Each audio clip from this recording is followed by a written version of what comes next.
welcome to episode 11 of Worst Case Macchiato. We are once again recording on the same exact day, so there's no updates, no news, no anything. Just my case took a little bit longer than I was expecting, and Madison's case is also long, so we decided to split it up instead. So I am ready to hear what you're even covering. I don't even know what you're covering today. Yeah, me either. I don't know. I got nothing prepared. I'm just today I'm gonna cover the Ariel Castro case. So it's a few weeks Ooh, I love it. early. Yeah, so it's a few weeks early, but we're gonna do it. I probably should have done this earlier. Going to just split screen this so I can see your face. I guess then technically you said this is episode 11. Yeah. I guess Well, me titling. So I did my notes for last case, like our last episode, and I labeled them episode 9 because that's what we were at. yeah. And for whatever reason, I don't know, I couldn't math the day I did both of these cases, like did the notes for Well, them, but I labeled this one episode 11. I see, totally skipped episode 10 and it kind of ended up working out that. it kind of makes sense too, because I was also supposed to do a solo episode for episode 10. So, like, maybe your brain was just like looking at the list and you're like, oh, I'm supposed to skip a week. Yeah, I don't know. Maybe. It's been so long since these notes have been done because they've been done for like almost 3 weeks. Well, since we recorded, like I last had recorded, not today, but prior to today, before your mom's wedding and everything. So it's been a while that they've been sitting here, so I don't know. Fair enough. It is possible. All right. So let's get started because this is a doozy. All right, so we're gonna go into like his early life first and then kind of get into his stuff just because it'll kind of give some context to some things, I think, a little bit. So Ariel Castro was born in Dewey, Yoko, Puerto Rico on July 10th, 1960.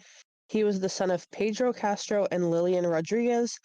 His parents divorced when he was a child, and he moved to Exton, Pennsylvania with his mom and 3 biological siblings. They later settled in Cleveland, Ohio, which is where extended family members of his family were living. Castro had 9 siblings, both full and half, and graduated from Cleveland's Lincoln West High School in 1979. Castro met his girlfriend, Grimilda Figueroa, when his family moved into a home across the street from hers in the 1980s.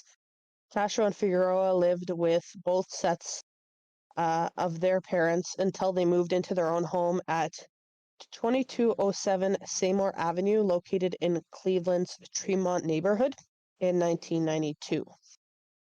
Their home was a 2-story, 1,400 square foot, 4-bedroom, 1-bathroom house with a 760 square foot unfinished basement built in 1890 and was remodeled in 1956. So it was an old, dated home. According to Figueroa's sister, Alita Caraballo, she said that all hell started breaking loose when the couple moved into their new home. Caraballo claimed that Castro beat Figueroa, breaking her nose, ribs, and arms and causing a blood clot to her brain that resulted in an inoperable tumor. He also threw her down a flight of stairs, cracking her skull. In 1993, Castro was arrested for domestic violence but was not indicted by a grand jury. In October of 1996, Figueroa moved out of the home and gained custody of their 4 kids. Police assisted the moving process and detained Castro, but they did not press charges, so they were just kind of present to allow her to move out peacefully and to obviously not cause any further issues or domestic violence things. He continued to threaten and attack Figueroa after she left him, according to Caraballo. Figueroa filed charges in 2005 in Cuyahoga County Domestic Relations Court, accusing Castro of inflicting multiple severe injuries on her and of frequently abducting their daughters. The court granted her a temporary restraining order against Castro, but it was dismissed a few months later. So she put in for a temporary restraining order, and they were like, yeah, no, it was dismissed. Figueroa died in 2012 due to complications from her brain tumor, which was caused by his abuse and maltreatment of her. Friends and relatives gathered on Denison Avenue on April 29th, 2012 for memorial service in her honor. Before his arrest at the age of 52, he worked as a bus driver for the Cleveland Metropolitan School District until he was fired in November of 2012 for bad judgment, which included making an illegal U-turn with infants and toddlers on his bus, using his bus to go grocery shopping, leaving a child on the bus while he went to lunch at KFC. He looks like the type of guy to do I something mean, like that. that is such a mood though. Like, KFC's so nasty, man. yeah, but Ugh, sometimes yep. when you just want some deep fried chicken, you don't give a frick about the grease. Like, Bro, there's Popeyes for a reason. yeah, but it's not like sometimes you want It's the not grease. as it's not as greasy as KFC, that's for sure. But there's some better greasy chicken where I live, anyways. I wouldn't. Well, Nick's chicken. Yeah, greasy but so good. Nick's in general is just top tier. Yeah. Okay. Anyways, I love how we went on a rant about KFC. Sorry, you got lots of editing to do. Okay. And leaving the bus unattended while he took a nap at home. KFC hit him hard. Seriously. He was earning $18.91 an hour when he was discharged from driving the school bus. At the time of his arrest, Castro's home was in foreclosure after 3 years of unpaid real estate tax. Nice. So who is Ariel Castro? So in 2002, Ariel Castro abducted 3 women, Michelle Knight, Amanda Berry, and Gina DeJesus. He kept the women captive in his house for years, where he tormented and raped them. Berry escaped with their 6-year-old daughter on May 6th of 2013, which led to Castro's arrest. On August 1st, he was sent to prison for life plus 1,000 years. Castro was found hanged in his prison cell on September 3rd, 2013 in Orion, Ohio. So, Also, I just have to say, like, I remember watching like a news outlet video that came out about it, and like I could have swore they're just like, oh, and none of his neighbors had any idea. But it's like if he had all this history of like domestic abusing his violence. Yeah. wife and stuff like that, like police were obviously there multiple times. What do you mean you didn't know that he was an aggressive guy? Yeah. I Right. don't get it. Yeah. So, I mean, you were just okay. like, oh yeah, he's been like they've like multiple times the police got involved. I'm like, I was like, is this the same case? Right. All right. So, let's get into the kidnappings of Knight, Berry, and Jesus. So, Michelle Knight was born April 23rd of 1981. She disappeared August 23rd, 2002 after leaving her cousin's home. She was 21 at the time of her disappearance. The day of her disappearance, she was scheduled to appear in court for a custody case involving her son Joey, who was in custody of the state. So she was battling to get custody of her son back, it seems like. Following Knight's rescue, police acknowledged that limited resources had been spent on investigating her disappearance, in part because she was an adult. So it kind of goes back to what we said, like they don't put as much effort because like you're old enough to make your own decisions, kind of thing. And then obviously we're talking. Like it's just so dumb because like I understand that like they're an adult, they can do whatever they want, but like look at their behavior beforehand. Like she was fighting for her son and she was going to court. That's how much she wanted him back. Then all of a sudden she doesn't show up and she disappears. Yeah. I mean, like we're also Like talking 2002 where like there was a lot less emphasis on a lot of this stuff, right? Like today's day and age, like there'd be like a manhunt out there, like but back then there wasn't like a lot of emphasis on this kind of thing. So authorities believe that she had run away voluntarily due to anger over losing custody of her son. According to Cleveland Deputy Police Chief Ed Tomba, I'm going to say Tomba, I don't know, it's Tomba, but anyways, she was the focus of very few tips. Some criticized her subsequent removal from the National Crime Information Center database. 15 months after her disappearance, they took her out of the database of being missing.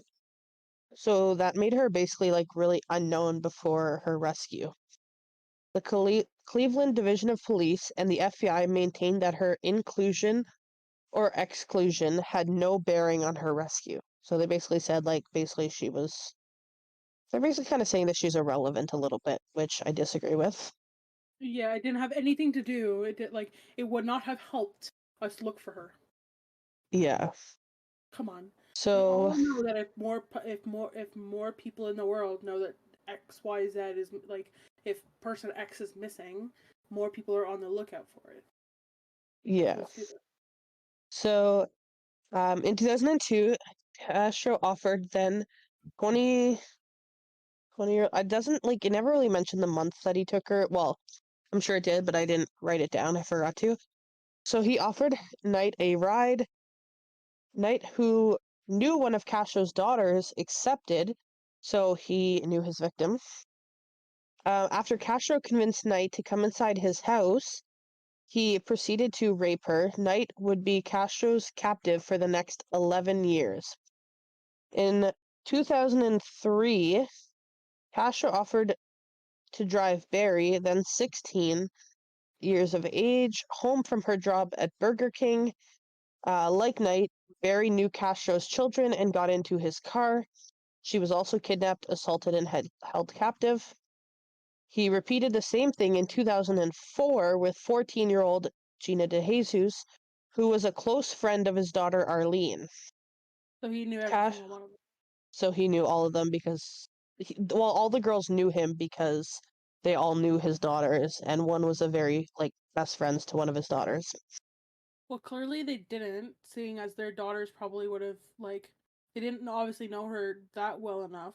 Because if my friends, if they were getting screamed at or whatever by their parents or their parents were fighting, I would have known about it. Well, no, like, only the one, like, the youngest one was, like, best friends with one of his daughters. The other ones just kind of knew his daughters, probably because they went to school together, but didn't, like, know them super well. But just the youngest victim was, like, best friends with his youngest daughter. And But how old was she again? 14 at the time. Mm. Yeah. So, kind of in that naive Yeah, stage, kind of, literally, when you're 14, also the his daughters would have been young then when their mom passed away, hmm Yeah, especially the 14-year-old. she didn't pass away till 2000 and, did she pass? When did I say she passed away? Was she I just mostly want to know She is passed she away in 2012, so they weren't that young, but oh, okay. they're still Well, younger. but she passed away after these kids were taken. After the Well third. after. Yeah, well after. Okay, never mind then. Pretty much like she left him like pretty much right before he took them. Like she left and he pretty much took them like right after basically. Sorry. She left him in 96 and he took them in 2002. So, 6 years. yeah, and then yeah. So, yeah, Castro kept the women chained in his basement for years before moving them to barricaded rooms in the upper floor of his house. Throughout their captivity, he restrained the women and subjected them to multiple sexual assaults. When Knight became pregnant, which happened several times, he would start to beat her until she miscarried. He allowed Barry's pregnancy to come to term, but forced her to give birth inside a plastic swimming pool. Which some people do anyway, but Yeah, people that do home births typically do something similar, but obviously their pregnancy yeah. was way different than what hers Well, was, yeah. and we'll get into more like detailed of each girl and what they kind of went through a little bit further. So while he was holding them captive, he maintained a seemingly normal outside life. Family members still came to visit him. which blows my mind that people came to visit him. Anyways, I'm wide-eyed. What do you mean? These girls were literally barricaded in rooms on the upper floor of his house. What do you mean that his I would be so weirded out if I went to my family's house and let's just say I was there for the first time or whatever, and you go and you find out that a room door is locked. You're like, what do you got in there? yeah, Like, right, what the hell is going on? Why do you have 3 rooms barricaded or whatever, or right. multiple rooms barricaded? And if with Barry having a child, possibly when these family members were coming, like, you tell me that baby didn't cry and y'all didn't hear it? That's some good soundproofing. I need to know what he did to soundproof because I don't that's think you need crazy. to know. Yeah. I want. So, yeah, so family members still came to visit him, though he used locks to keep them from going into the basement and other parts of the house. So again, like, why would family members not question that? Because like, who locks their shit up in their house like that? Anyways, Well, actually, literally, I kid you not, the house that Mom and Walter moved into, upstairs, every single door, the door to the girls, the mom's closet, had a lock on it. I was like, Walter, do not push me in there and lock me in. I will kill you when I get out. Because, I was like, I'm not putting damn. anyone in that closet. Like, is that like in your mom's room? Yeah, my mom's room's closet. Weird. Like Literally, she had in their new house? yeah, and literally, it was one of those locks where you close it like this on top of the little Uh, hole, and then yeah, there yeah. was literally a deadbolt lock, literally a clasp lock on it. Why the Okay, hell that was she house is now messing up? that house is now sketching me out. Okay. I don't want to hear more. Um, yeah, so he continued to work as a school bus driver until he was fired in November of 2012. He played bass guitar with local groups, so he was a local musician. He even attended the vigils for DeJesus, where he met with anguished members of her family. So like he went to the vigils, attended, just pretending to sympathize with them and like care. So now we're just gonna kind of go into the girls in their captivity. So Marie Berry disappeared April 21st of 2003, the day before her 17th birthday. She was last heard from around 8 p.m. when she called her sister, told her that she was getting a ride home from her job at Burger King, which was located on the corner of Lorraine Avenue and West 110th Street. The FBI initially considered her a runaway for the first week until an unidentified male used her phone to call her mom to say, I have Amanda. She's fine. She'll be coming home in a couple of days. So he took her phone, called her mom, and was like, I have her. She's fine. You'll see her in a few days, but she's fine. Basically. So police had just kind of were like, she's a runaway, like she's 17, or gonna be about to be 17. Like she just ran away. And then once she got that phone call a week later, they were like, okay, she's not a runaway. She's been abducted. She's been kidnapped. We're now gonna like deem her missing. Which I don't So understand. If a 16-year-old girl, now 17, calls somebody and says, "Hey, I'm getting a ride home from work," and then disappears, I wouldn't consider that a runaway.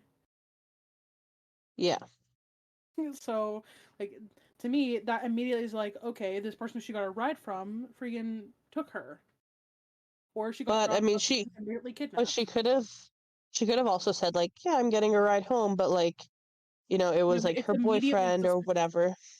it's immediately suspicious. Like, Yeah, but I mean, she could have been like, yeah, I'm getting a ride home. Just told them just to kind of appease them, and then like never actually planned on, whatever. yeah, Who I knows? guess. Yeah. I mean, you're 16, I like, still would right? I still would have treated her as someone who was kidnapped or Oh, I fully agree, but involuntarily missing yeah, until proven otherwise. Yeah, basically. So she was featured in a 2004 segment of Fox's America's Most Wanted, which was re-aired in 2005 and 2006 respectively, which linked her to Gina DeJesus, who by that point had also gone missing in Cleveland. Barry and DeJesus were profiled on the Oprah Winfrey Show and the Montel Williams Show, where self-proclaimed psychic Sylvia Brown told Barry's mother, Luana Miller, in November of 2004 that her daughter was dead and that she was in water. This devastated her mom, causing her to take down pictures and give away Barry's computer. However, Miller continued to search for Barry before dying from heart failure in early March of 2006. Later that year, on December 25th of 2006, Barry gave birth to a daughter. DNA evidence confirmed that Castro was the father of the child. Robert Wolford was an inmate who had lived in Tremont and claimed in July of 2012 that he had information about the location of her body. He led police to an empty lot on Cleveland's west side. They searched the lot and they came up empty. And in January of 2013, he was sentenced to 4.5 years in prison for obstruction of justice, making a false report, and making a false alarm. So that's kind of like Pretty the good. story. Yeah, I don't right. understand people. What is the purpose of doing that? Like, you're Like not involved in any way, shape, or form. Why get involved and ruin so. other people's lives and give them false hope? Or like even like fake mediums and stuff like that, where it's like, oh yeah, your daughter's dead and in water somewhere. Yeah, I think what breaks my heart Why? most about like the Amanda Berry portion is the fact that like her mom never got Got to, to know. realize that her daughter was still alive and that her daughter, you know, not that she was okay, but she was alive. Um, and she never got to meet her granddaughter and she never got to, you know, get justice and And see justice yeah, happen in her daughter's case. and with Amanda Berry, like she like yay, she's rescued, but now she doesn't have a mom. You She doesn't know, have a like, mom and she has all that trauma and I couldn't imagine. So and she's trying to raise a child through all of that. It's that unfortunate. was a product of being sexually abused and Yeah, and for and held every captive day, for and you look at your unfortunately, daughter and every you single see her. child, yeah, you see him because you're just like, oh my Yeah. god, like this, like my kidnapper slash rapist is literally the father of my child, Yeah, and it's on my second child. I don't know if I would ever be able to do that. I actually know somebody that lives where I live. And well, should they move now? I don't know where she's living now, but her daughter was a product of her being sexually assaulted and she like chose to keep her daughter and she went through with the birth and everything and I just like and she's doing amazing. I mean, like she's got a great support system and stuff, but like I just could not imagine looking at my child every day and being like, you're here because I was sexually assaulted. Like, you are my sexual assault story. Like, this is, like, I just couldn't Yeah, imagine. But, like anyways, because it almost makes it hard to like move on. Like it just feels like it's like clinging to you forever. Like yeah, and like a lot of people will like accept like not like accept their story, but like take their story in like full stride and be like, you know what, my story is my story, and I came out with something good out of it, like my daughter or my child, and like I am super happy for people who can do that. But yeah, like you said, like I unless I'm in that situation, I don't ever see myself ever being able to do that. yeah. I personally, not that I wouldn't love them, but it just would be like that Hard to see them every repeat day trauma. and know It would be what's that going like on. repeated trauma every day, I think. Especially like when Anyways, your kid gets into sorry, like even when your kid gets into like adolescence and stuff, and they start arguing with you every day because everyone goes through it with their parents, like everyone does. Like just imagine like fighting with your child, and you're like, I already have to look at this child every day, like, and know that it hmm, is a child of my abuser, and now they scream every day that they hate me and that they wish that they weren't my child. You yeah, know, like imagine just like you're going through it and you're getting like double hit. Yeah, fair enough. All right. We're gonna move on and try and get back on Yeah. track a little bit.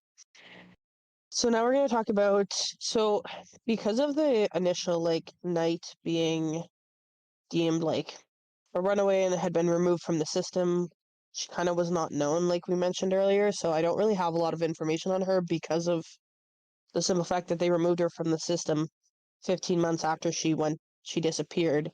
So there's really nobody really knew who she was.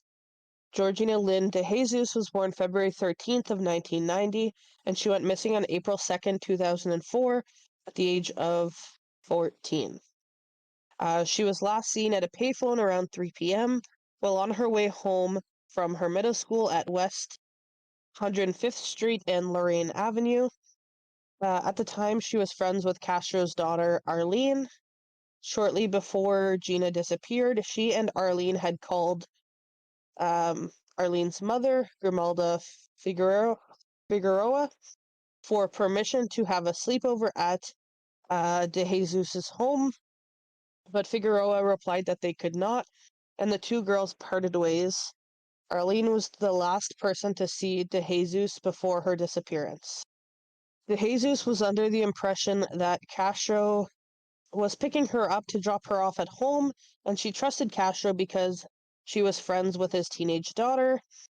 No one witnessed her abduction, and an Amber Alert was not issued, which angered her father. He said in 2006 the Amber Alert should work for any missing child, whether it's an abduction or a runaway. A child needs to be found. We need to change this law. That's what he said. Which he's right. Um, yeah, Especially since she's 14. which hits to put it lightly, the law has not changed, and we are now in 2023. So we are almost 20 years later. We're 17 years later, and it's still only for abductions. A year after DeJesus's disappearance, the FBI released a composite sketch and a description of a male suspect described as Latino, 25 to 35 years of age, 5'10", 165 to 185 pounds, with green eyes, a goatee, and possibly a pencil-thin beard. According to court records, Castro was 5 feet 7 inches, 179 pounds, which I find hard to believe because he was like a heavier set guy. And I cannot, like, if you look at pictures, like, I don't find But he's there's. also shorter and heavier set. He is, yeah, like, he's shorter, like, a stockier kind of build, but, like, to he's me, like like, our I would, height. yeah, like, he's, like, my height, but, like, to me, he looks like he's around, like, 250-ish, like, not, Yeah, like, 179. He definitely over 200 from the image of what I Yeah, remember. like, and that's what it appears, yeah. So, anyways, um, with brown eyes and a goatee. DeJesus was featured in America's Most Wanted segment, which linked her and Barry together. Their disappearance received regular media attention in 2012. While the families held public vigils, Castro attended at least two of the vigils, reportedly participated in a search party, and tried to get close to DeJesus' family. Castro's son Anthony was a journalism student in 2004, and he interviewed DeJesus' mother for an article about the disappearance in the Plain Press newspaper. The police kept the investigation open and offered a $25,000 reward for information on the recovery of the ladies. He actually kind of does look like under 200. Well, so like in some of the pictures he does, but like there's a few pictures where he's like really really heavy set. But some of the pictures he definitely looks under, but there's like quite a few pictures where like Well, he that was looks him when very he was heavier being set. arrested. So, like, that makes sense why it's under 200 for there. And Yeah, also, but I mean that but those that court description records, though, though, was also but from, that like, the 90s. but see that description of him though was from a year after her disappearance. So like 2005. Yeah, but I'm just saying, like, So even the court records, though, like, because, like, that's how, like, the court recorded him as being 5'7". yeah. Like, was that a court from when he was being charged with domestic violence, or was that from when he officially got arrested. So that was just like, it was just information saying like, kind of comparing. It didn't mention like it was from a court or anything. It was just basically like what the police had put out as a description, and then it was basically someone saying like, Castro, this is what Castro's, stature was kind of at that time, I guess. Okay. So I was yeah, thinking like, 'cause if it was like ruled from like when he was, in the 90s when he was getting divorced from his like wife or whatever, like I understand why it'd be like 170 pounds. yeah, for sure. And I mean, people fluctuate. Like people gain weight, people lose weight. Like it's not. Anyways, so according to Castro's uncle, his family knew the DeJesus family and had lived in the same neighborhood. Castro falsely claimed that he was not aware that DeJesus was a member of that family when he abducted her. Okay. Right? Sure. Now we're gonna kind of talk about their captivity. So, upon being kidnapped, Castro took Michelle Knight to the upper floor of his house, tied her hands and feet together, and pulled her up using her hands, feet, and neck. He left her there for 3 days without food. Prosecutors at his sentencing wrote that diaries kept by his victims speak of forced sexual conduct, being locked in a dark room, anticipating the next session of abuse, dreams of someday escaping and being reunited with family, being chained to a wall, being held like a prisoner of war, missing the lives they once enjoyed, emotional abuse, Castro's threats to kill them, being treated like an animal, continuous abuse, and desiring freedom. So those were things that they wrote in their journals, and that was brought up in his sentencing. The women were kept in locked bedrooms where they were forced to use plastic toilets that were emptied infrequently. They were fed one meal a day and allowed to shower twice a week at most. Knight told police that Castro had impregnated her at least 5 times and had induced miscarriages each time through beatings, hitting her with dumbbells, punching her, slamming her against walls, also by starving her. Knight's grandmother told reporters that she would require facial reconstruction surgery due to the beatings that she endured. And she had lost hearing in one ear in 1 ear. At one point, Knight had a pet dog while in captivity, but Castro killed it by snapping its neck after it bit him while trying to protect her. DeJesus told law enforcement that she was raped, but did not believe. DeJesus told law enforcement that she was raped, but did not believe that she was ever impregnated. So has no recollection, like DeJesus, anyways, has no recollection of ever being like pregnant, kind of thing. But she's not sure because she could have been, and he just beat her so severely that she never got a Yeah. chance to notice or whatever. Yeah, and like they're not getting tested for her being pregnant. Just their like Barry's stomach would have gotten larger, which would be the Yeah, only well, and I way. mean, like they were held like separately, right? Like they were each in like their own kind of like bedrooms, and like also like DeJesus was also like the youngest, right? So like she also doesn't have a lot of that, information on what any of that stuff is like, right? Right? Yeah, because So, yeah, absolutely. um, on Christmas Day of 2006, Castro ordered Knight to assist in the birth of Barry's child, which took place in a small inflatable swimming pool, and he threatened to kill her if the baby did not survive. So basically, be a medical professional here. If not, um, you die. At one point, the baby stopped breathing, but Knight was able to resuscitate the baby. Castro occasionally took Barry's daughter out of the house, including to visit his mom. She called him Daddy, and Castro's mother, uh, Grandma, and his mom was called Grandmother. In 2013, he showed one of his Where adult. did his family think that he got this random baby from? Like, We're gonna get there. So, hello? in 2013, he showed one of his adult daughters a picture of the child and said that she was his girlfriend's daughter from a previous relationship he had told others that she was his granddaughter. Barry taught her daughter how to read and write while in captivity. According to a statement from CDP, which I'm not sure what CDP stands for. I don't know why I didn't write that. Officers visited, I'm assuming like they're like police department. Officers visited Castro's home only once following the kidnappings to discuss an unrelated incident. Yeah. Castro did. Cleveland Division of Police. Yeah, okay, yeah, see, that's what I thought. Okay. Castro did not appear. Yeah, so they visited his home only once following the kidnappings to discuss an unrelated incident. Castro did not appear to be home at the time and was later interviewed elsewhere.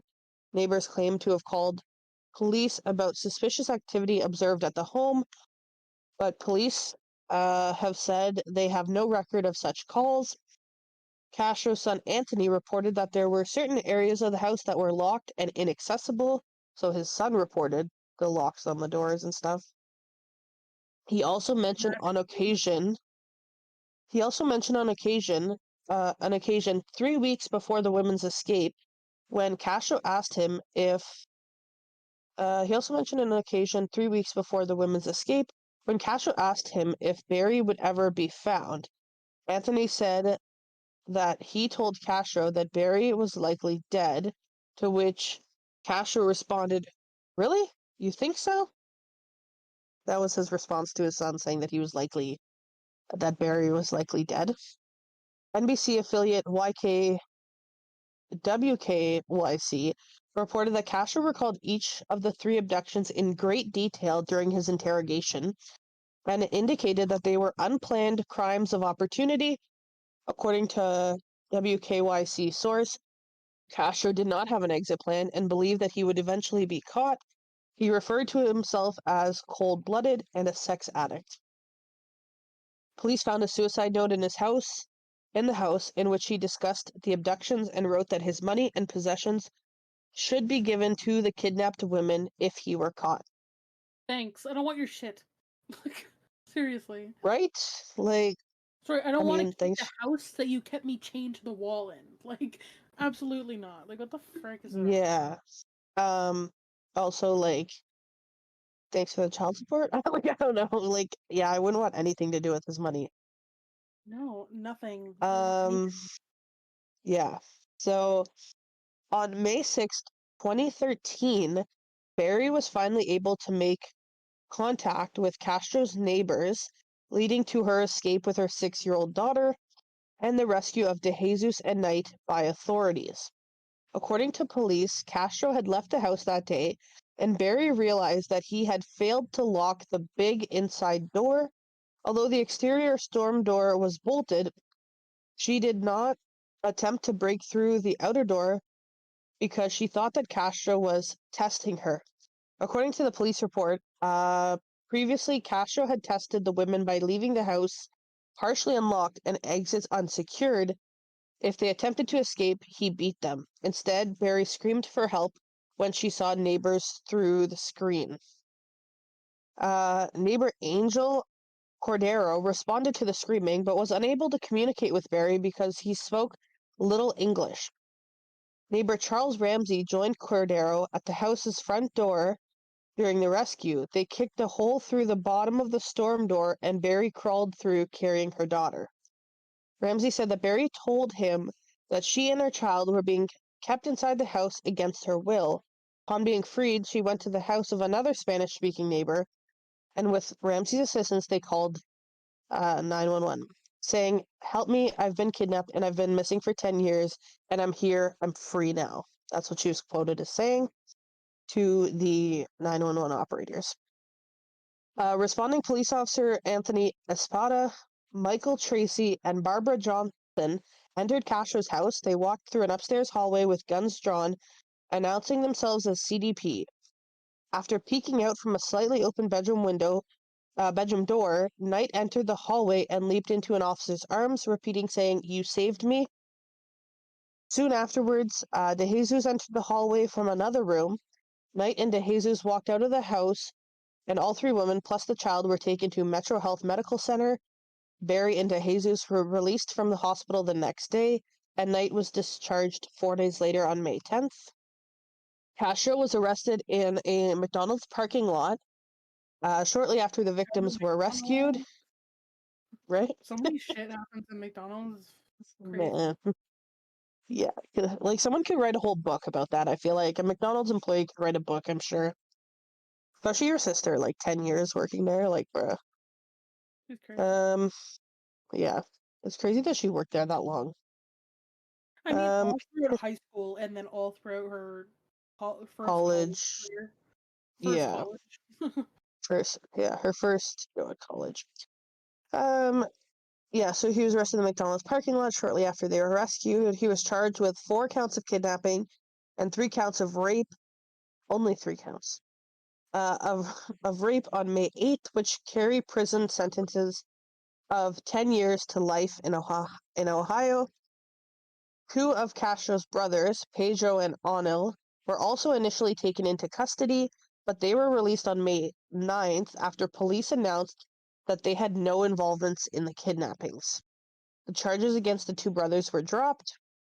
He made his first court appearance at the Cleveland Municipal Court on May 9th, where bail was set at $2 million per kidnapping charge, adding to a total of $8 million. Prosecutors intended to seek the death penalty against Castro. Additional charges reported to be pending, including aggravated murder for the intentional induction of the miscarriages, attempted murder, assault, a charge of each instance of rape, and a kidnapping charge for each day each captive was held. And on May 14th, his attorney said he would plead not guilty to all charges if indicted for kidnapping and rape. So, held them captive for 11 years, but I'm not guilty, guys. Yeah, of course, yeah. Yeah, that's how that works.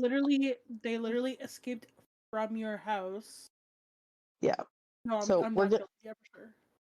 Yeah. So, a Cuyahoga County grand jury returned a true bill of indictment against Castro on June 7th. Oh my god. I'm so Literally, tired of we don't June. even plan this, but June 7th comes up in almost every case every episode we've talked about. I think June 7th has come up, almost every single one. It has to be every episode because we it seems like the it. last 2, but every day that we do a recording, there's always something around June 7th. It's funny because we were literally talking about June 7th for a totally unrelated reason earlier, but it's in the early episodes, because I'm still in the very early episodes of Worst Case, or not, I was going to say Worst Case Macchiato, and that's why we drink, and there's a certain date for them that keeps reoccurring in a lot of their cases as well, so I don't know, it's just weird. But, yeah. So his true indictment contained 329 counts, including 2 counts of aggravated murder under different sections of the Ohio Criminal Code for his role in the termination of the women's pregnancies. The indictment covered only the period from August 2002 to February of 2007. County Prosecutor Timothy J. McGinty stated that the investigation was ongoing and that any further findings would be presented to the grand jury. He said that pursuing a death penalty specification would be considered following completion of the indictment process. After entering a not guilty plea on June 12th, one of his attorneys, Craig Weintraub, said that although some of the charges against Castro were indisputable, it is our hope that we can continue to work towards a resolution to avoid having an unnecessary trial about aggravated murder and the death penalty, he noted. We are very sensitive to the emotional strain and impact that a trial would have on the women, their families, and this community. Castro was found competent to stand trial on July 3rd. Happy birthday, Nana. Hey. Um, on July 12th, a Cuyahoga County grand jury returned a true bill of indictment for the remainder of the period after February of 2007, and it brought a total of 977 counts, 512 counts of kidnapping, 446 counts of rape, 7 of gross sexual exploitation, 6 of felonious assault, 3 of child endangerment, 2 of aggravated murder, and one of possession of criminal tools. On July 17th, he pleaded not guilty to the expanded indictment. He faced death by lethal injection if convicted on all of the charges. He pleaded guilty on July 26th to 937 out of the 977 charges. So he's like, I'll take their rap for 900, basically 40 of them, but the other 40 I didn't do. I'm not guilty. Yeah, exactly. And 40 of those are like 40 different times where I clearly didn't like rape them. Yeah. Like, honey, like shut Right. up. Like, there's Yeah. no way that you're going to literally say, "Oh, by the way, I'm guilty of 937, but the other 40, no, wasn't me." Like, what? Like, just say you plead guilty to all of them. Whether it's those 937 or 977, whatever it was, there's no difference Yeah. in whether you're not you're going to be on death row or not. So, Well, so the funny thing is, like, when your voice changed there, that like reminded me of your customer service voice. yeah, I I was know. like, I'm bro, slowly customer service losing voice is it. coming out. I know. But it's like Okay.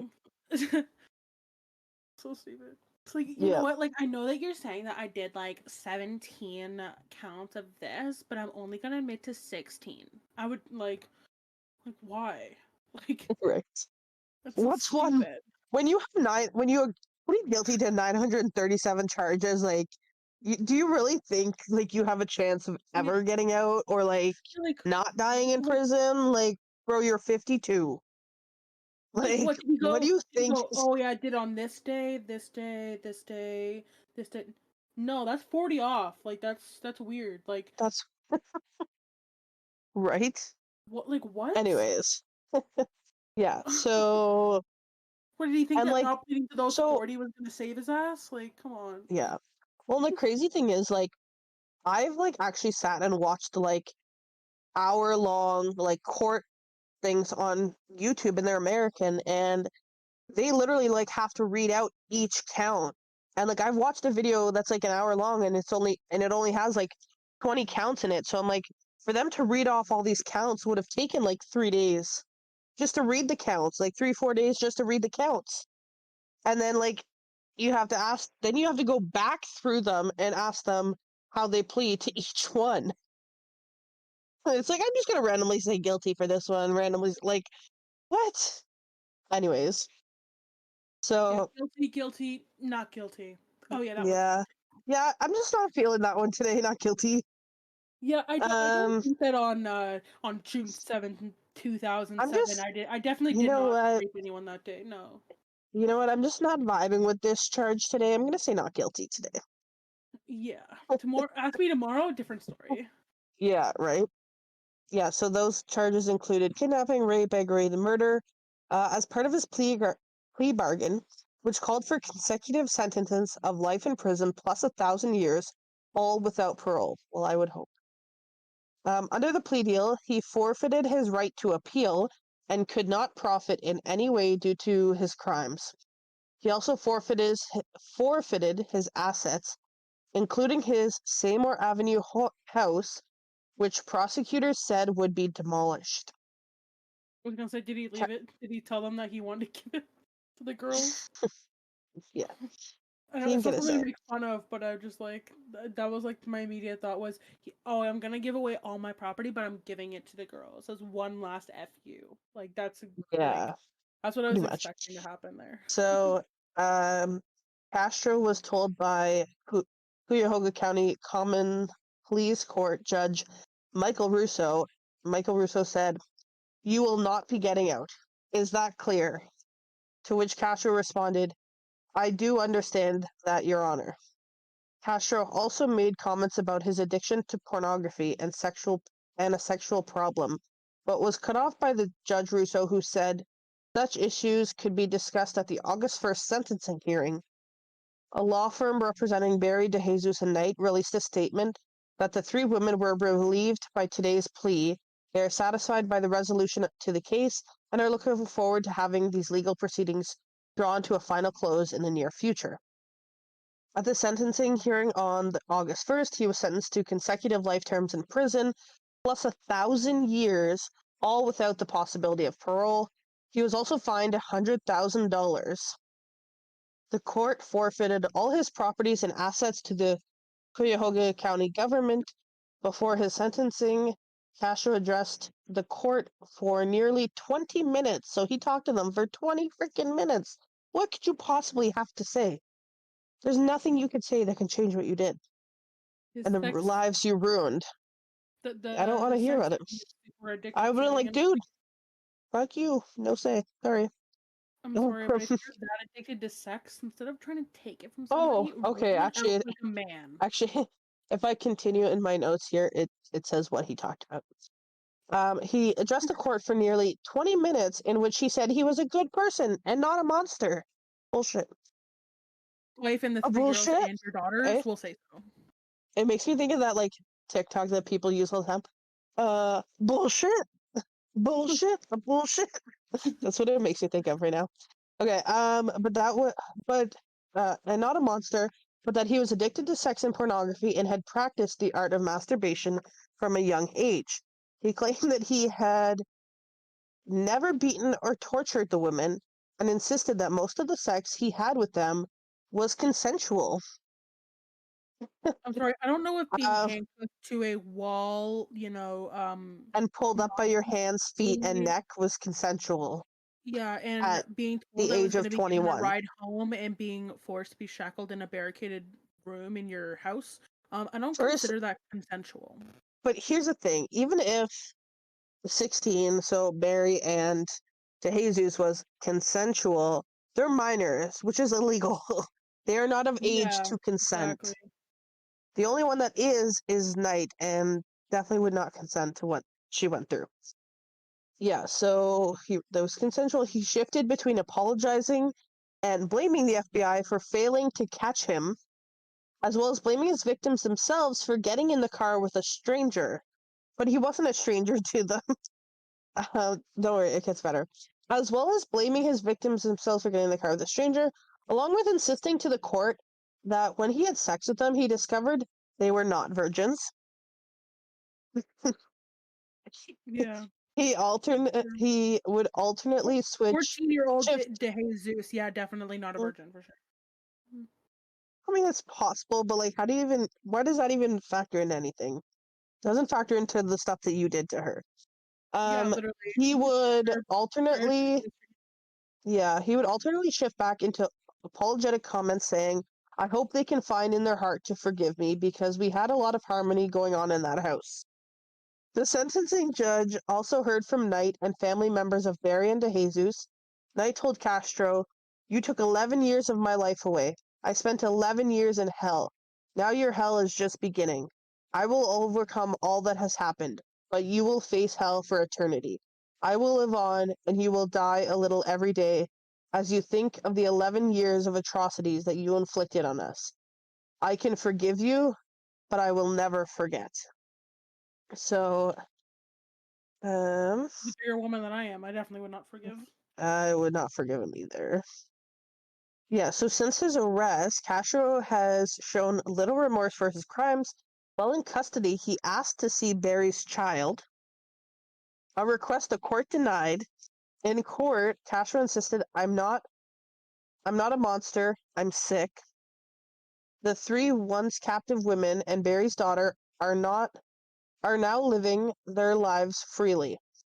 So, in a strange turn of events, Castro was found hanging in his prison cell at the Correction Reception Center in Orient, Ohio, at 9:20 p.m. on September 3rd, 2013, after prison medical. What? I said happy birthday, Aunt Pauline. Is that her birthday, really? Or is she the She's a first? day. Is she a day I after think you? I think she's a day after me. Yeah.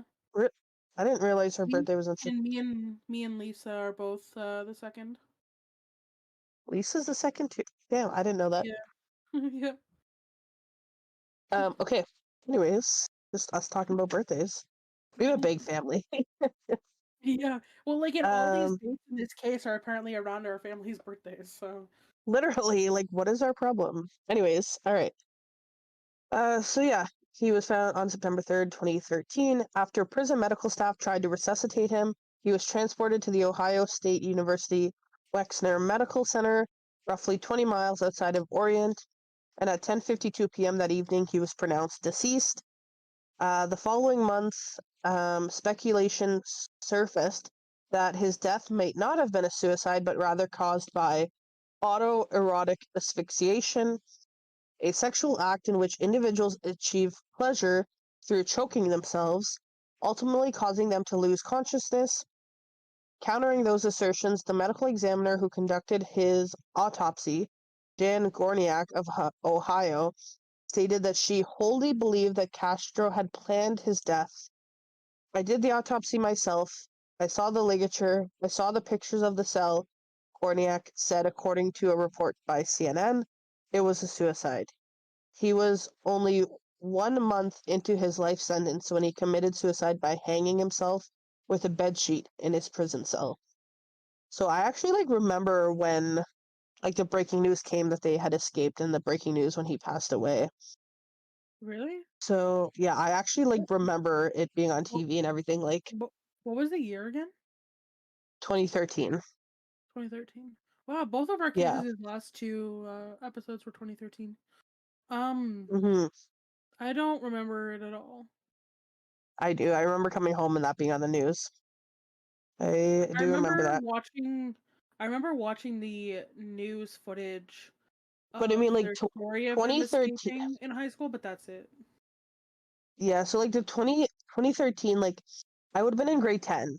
So you've been in grade 8, so probably not following this as much. I would have been Um, in, oh yeah, grade 8, yeah. yeah. Obviously, I didn't know I was they were missing 14. or anything. I didn't know they were missing or anything because obviously they went missing when I was 5 and 7. So, You but would have yeah, been going into so grade 11 though, because September 3rd or whatever, when he died, yeah, that's when he I, died, but I mean, I remember, like yeah, I September would have been 3rd, a week. I would have been a week into grade 11 yeah, because I was gonna say when he like died. September 3rd, like that's 14, I would have been going into grade 9. But yeah, I remember when they were when they escaped and stuff, and yeah. It's Okay, crazy. so kind of the aftermath a little bit. So Knight, Barry, and DeJesus released a video statement on July 9th in 2013, thanking the public for their support. The attorney for Barry and DeJesus said that the women still have a strong desire for privacy and do not wish to speak to the media about their ordeal. The Cleveland Courage Fund is a bank account set up to help the women in their transition to independent life, which had collected approximately $1.05 million at the time of the video's release. Before Barry disappeared, her grandfather had promised to give her a classic Chevrolet Monte Carlo, built in the year that she was uh, built in the year she was born. He kept the car after her kidnapping in case she was still found alive. He still had it for her when she was released. I like how it says released, but when she was found. Although it was in need of restoration from having been unused, several automotive shops offered to perform the restoration for free, which was really cool. Yeah, that's really Um, awesome.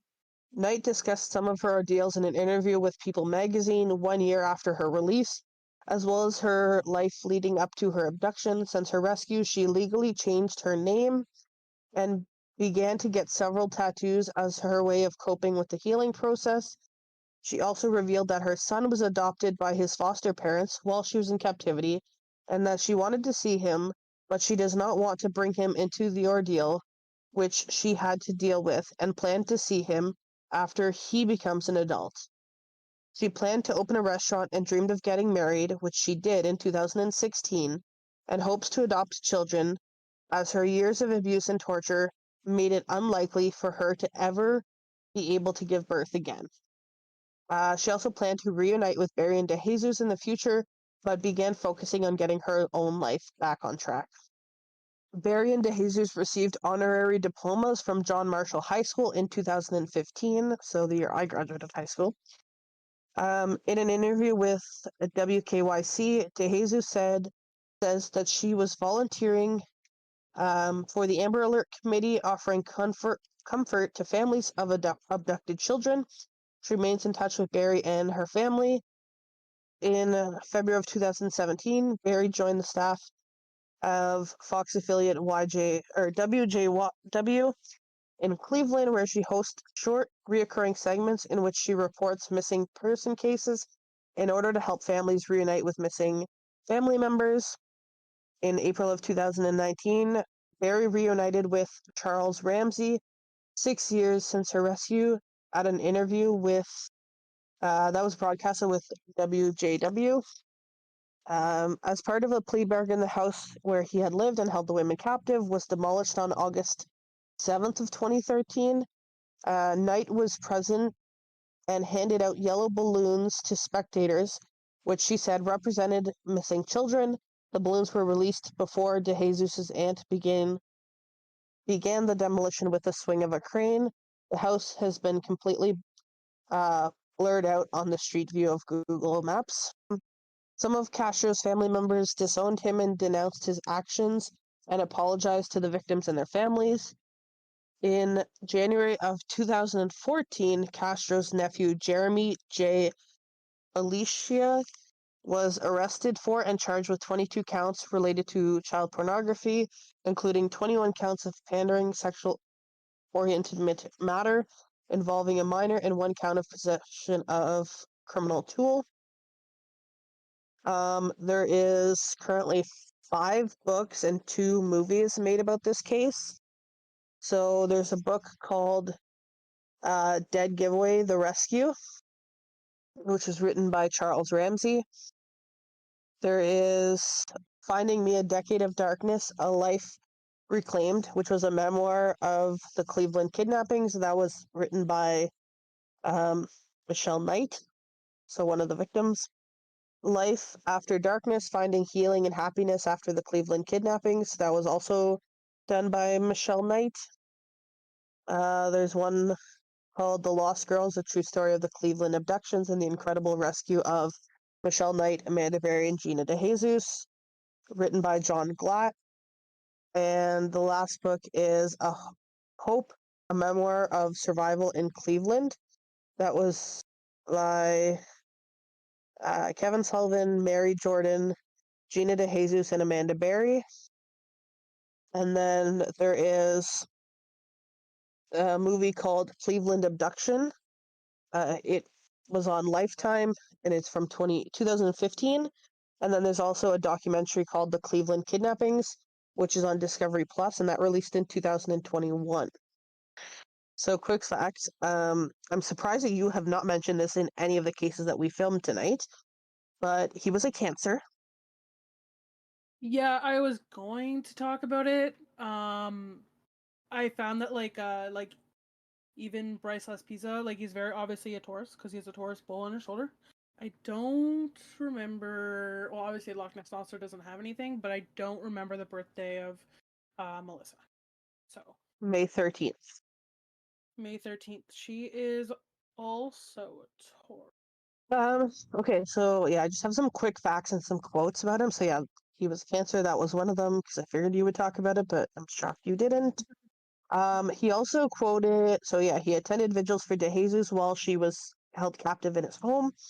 And then he quoted, "I'm not a violent person. I simply kept them there without being able to leave." Yeah, That that's what was, kidnapping means. Like, yeah, oh my god. right?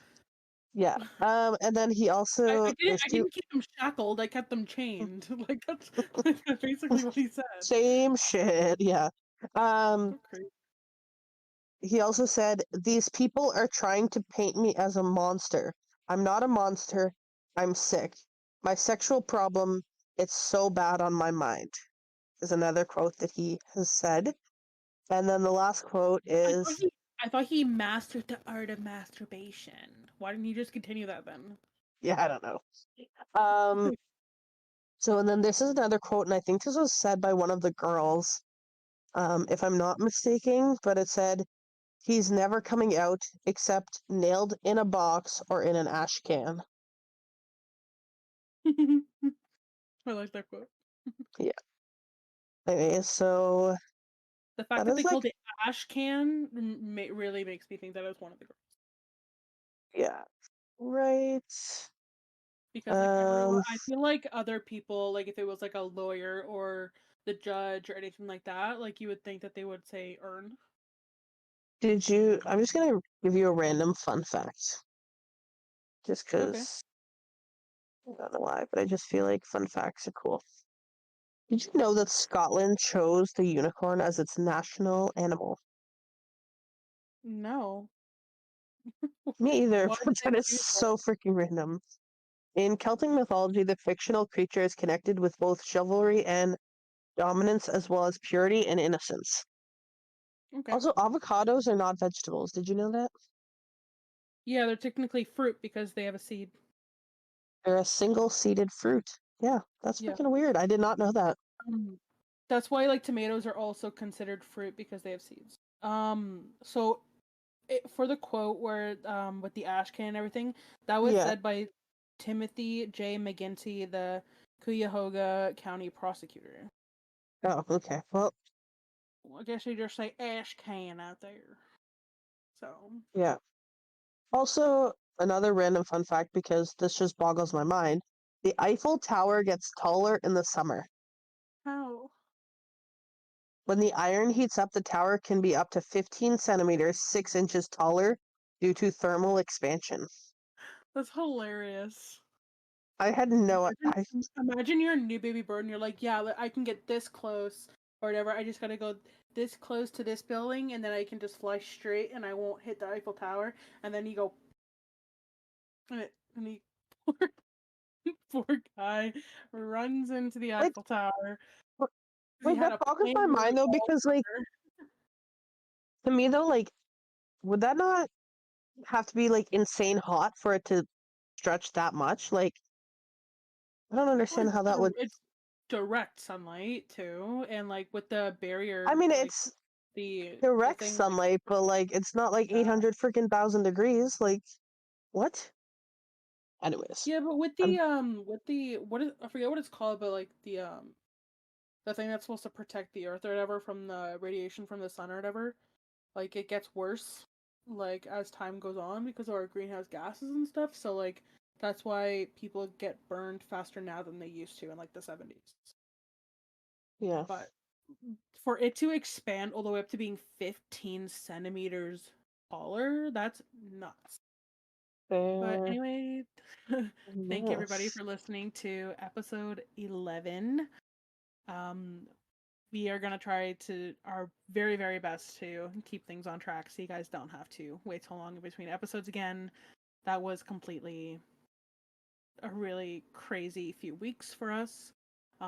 But if you want, you can follow us on Instagram at worst case macchiato or email us at worstcasemacchiato@gmail.com. Please give us a rating on Apple Podcasts as well as follow us on Spotify. Not just listen to the episodes; it would help a lot. And also just tell anyone you can who you know that's kind of interested in any sort of folklore, true crime, supernatural, anything. And we will see you in the next one. Bye.